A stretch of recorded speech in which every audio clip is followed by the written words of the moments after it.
There's this weird stigma around reaction channels that I've seen as soon as I started creating reaction videos. Actually, on some of my first videos, literally my first video, I had comments telling me to not make any videos about BTS, all the way to talking about how different I was to them in comparison to other channels. Tweets I showed at the start were just a few from the hundreds I scavenged through Twitter to find. I spent 3 hours looking to find the specific tweet that triggered this whole idea of the video, and in the last 10 minutes, they were found. Everything about I don't even rap.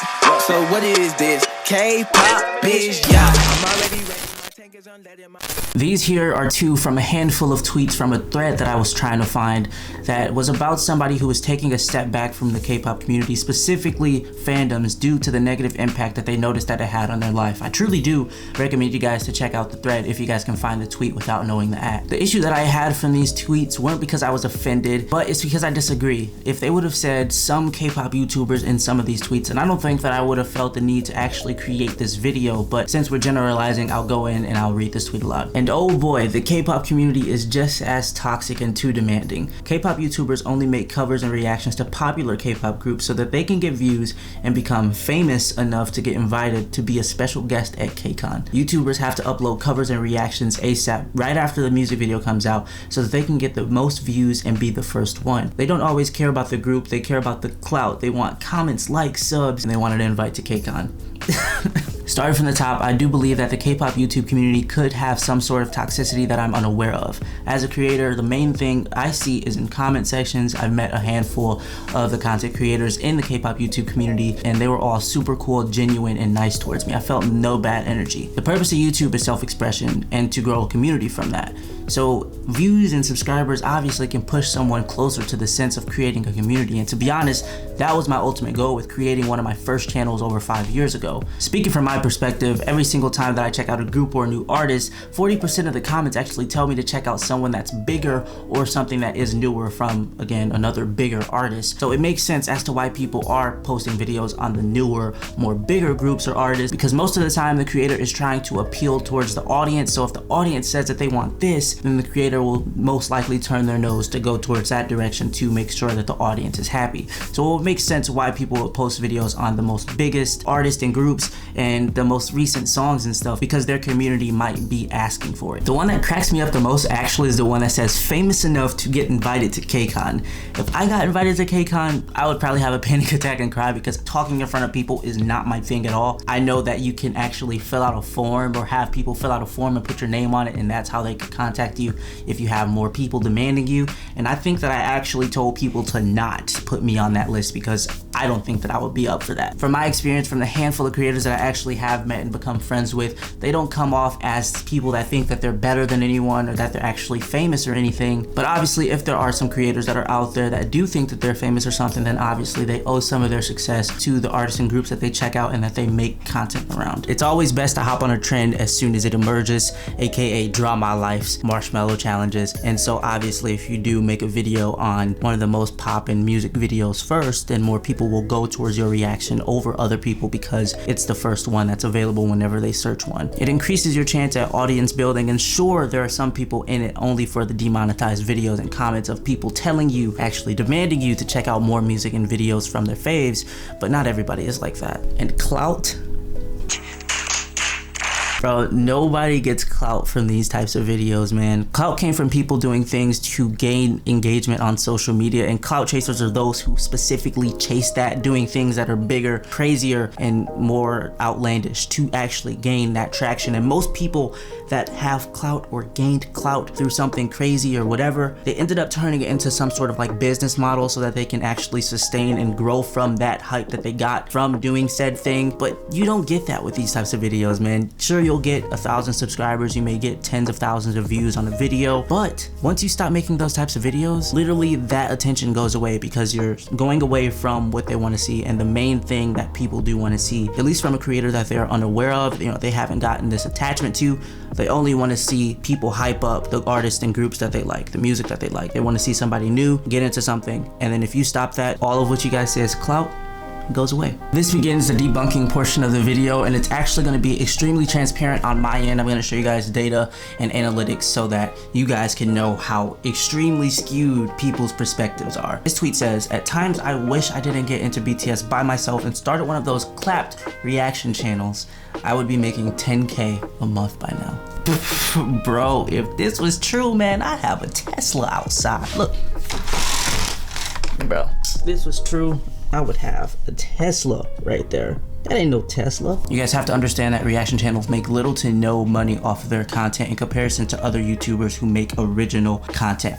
Reaction channels make videos using copyrighted music, which means if you post a video with somebody else's material, so music or music videos, then they can claim or strike your videos. Most of the time, actually 99% of the time, they get copyright claimed. The 1% for me, it'll get blocked worldwide, but you know, whatever. So what that means is when a video is claimed, that means that the claimant is taking all of the earnings, all of the revenue that is coming from the video, and there is sometimes a delay. So sometimes it may be a day that it'll take for them to actually go ahead and pick up by the system of YouTube, where you might make $10 off a video before, you know, SM or YG comes and they says, okay, that's my $10, you know what I'm saying? But most of the time the videos get claimed as soon as they're done processing, and all of the revenue goes towards the companies. Honestly, if we would actually keep that revenue, I would have told everybody in my Discord community to go ahead and make a reaction channel so that they can support themselves and pay for their schooling, because it is easy, but it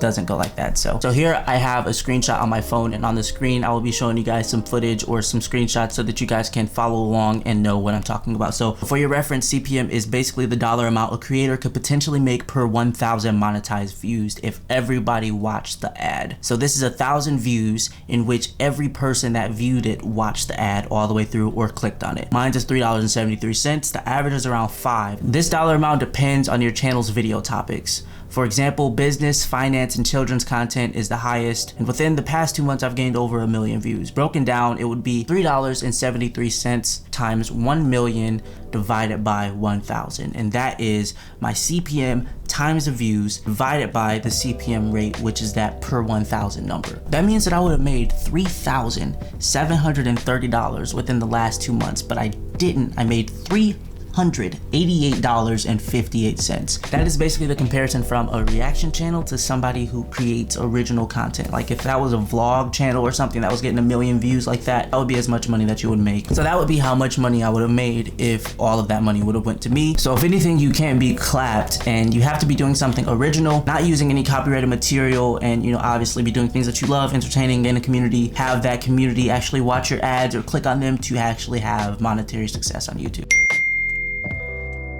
I'm actually sure that this is a possibility. I haven't watched more than 15 reactors before, so I'm sure that there's bound to be people just milking attention by being yes men and women and overreacting to everything. I'm not making a video to defend anyone that may be doing that, but I can say for myself here, if a song's ass, I'm gonna let y'all know straight up, bro. I've been honest 100% with my community. If I like a song, I tell you I like it. If I think it's fire, I like the lighter. If I love it, you'll see it on my stories all the time. But if I don't like the song, I'm gonna tell you straight up, and I don't care if I get dislikes. I don't care if people put me on Twitter to get canceled. I'm gonna let you guys know how I feel about it all the time, and I will remain to do so. But what I can say is, from a neutral standpoint, if somebody is a new creator that wants to come and make reaction videos, etc., and they see that in order to gain a community or to gain that attention, the subscribers, the views, and whatever, and they see that you guys love people that overreact, they're going to start to overreact. And if you eat it up, like normally if they eat it up on the first video, you know, they drop a video on one of the biggest K-pop songs or whatever, a very popular song by a very popular group, and they come and they see people hyping up their faves, they instantly leave a like. Sometimes they notice that it'll be not genuine, sometimes they can't tell. You know, we're human, we make errors. So if they see that and they, you know, people start to eat it up, then of course they're going to keep coming back to doing so. Like basically they're going to keep overreacting, because if you feed a stray cat, that cat gonna keep coming back. So I understand it. Patreon. Patreon. I can truly see why this can rub people the wrong way. I mean, simplified, Patreon is a site that allows people to support a creator of their choosing. But it's basically a monthly subscription site that allows somebody, like if I wanted to go and support PewDiePie and he had a Patreon, I'd be directly paying PewDiePie, not like how YouTube takes 60% and PewDiePie gets 40. That's not how it is. It's like you get to directly support the people that you want, and basically it helps people put money or have an income from the thing that they like to do and actually fund their dreams. People don't like it because it seems as if they're trying to profit off of the people that came just because they came for their favorite groups. I just want to simplify it like this. If I was a filmmaker and I had 100 subscribers and I made a Patreon because I didn't have enough funds to fund my dream of filmmaking, then it's never a problem. If 10 people come and become a patron and I have $10 a month that's going towards a filmmaking fund, it's not a problem. But it's instantly an issue whenever it comes with a reaction channel, because either A, people don't want to pay, B, people think that they're just trying to capitalize and use other people to gain an income, which would be like basically people getting mad about someone making a video on BTS content or Stray Kids content or whatever on Patreon. But it starts off with people just trying to have an income, because of course if you're trying to use this as a job, you're trying to make videos as a job, then it's right for you to, you're putting all of your time, you're taking time editing, you're taking time shooting, you're posting, and as soon as it goes up on YouTube for other creators at your, once you're in the YouTube partnership program, other creators, they're able to actually make money off the content, but you're not. So it's like you're putting that time and effort into creating stuff that your audience wants to see you do, but you're not able to, make money like other people. It allows you to be able to, and I think that that's fair, especially when you're older and you have bills, you have to buy food. Makes sense. It allows people to not worry so much about copyright strikes and claims, and allows people to support their passion. For example, I do create videos on Patreon and all of the money goes back into the channel to increase the quality, but it does also help me live my life. It helps me pay bills, and it helps me pursue my other interests on my other channels. You never have to support someone on Patreon. It's just for those who don't mind helping the person that they enjoy watching.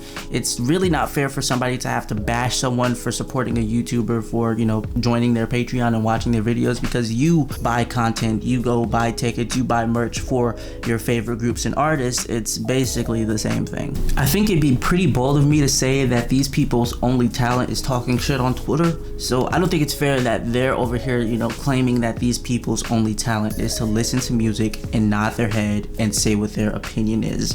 You know what I mean? So I know that there is a bunch, like literally a bunch of creative YouTube reactors, K-pop reactors, that are extremely creative, but you guys don't see much of it because they don't show it in reaction videos, or they don't do much besides reaction videos. But to answer the title of the video, why do K-pop reaction channels exist? I can't answer on behalf of other creators, but I can answer on my behalf, and I'm sure that it will be the same amongst the board. I am here because my sole purpose of this channel is to create videos based on my journey exploring Korean music. I want the viewer to be able to feel like they're watching along with a friend, so I pause, I interact with the camera, I ask questions, I comment a lot, I make jokes, just so that we can have that vibe. Because if I was listening along with my friend, so when Paul's here, that's how we do it. If I were with anybody else, that's how I would do it. So I want the person who's watching the video to feel like they're just sitting along in a chair, maybe in front of me or on side of me, and they're also listening to this song with me. I'm here because there are those who are frequently watching me and they actually want me to make videos. Literally, there's comments every comeback whenever somebody drops a comeback or an album of people telling me that they waited, even if I'm a day or two late, that they waited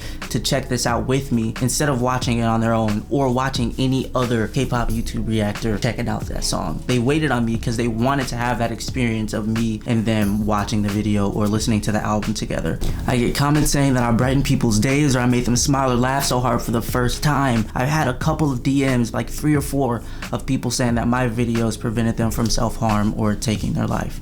And I think that that's actually insane. Like, it feels so crazy to know that just making these videos, having people come tag along and watching and listening to music videos and listening to songs for the first time can have such impact on somebody's life. I always grew up being called an Oreo because I like skateboarding and I like doing other things that people in my community and people of my skin color didn't perceive as something that they should be doing. So I know that there's other people out there like that, especially for listening to Korean music. I know that there's some type of isolation that it feels, or people feel like they may get clowned for doing so. They may also not even find somebody who has that same interest. So my videos are there for the people who feel like they don't have anybody to share their love for Korean music. I'm sure that scales across the board with other creators that are in the community, whether their channels are twice the size of mine or 2 times smaller than mine. I'm sure that they've had people that told them that they left some sort of impact on their life, and that gave them some sort of feeling inside to continue to make reaction videos.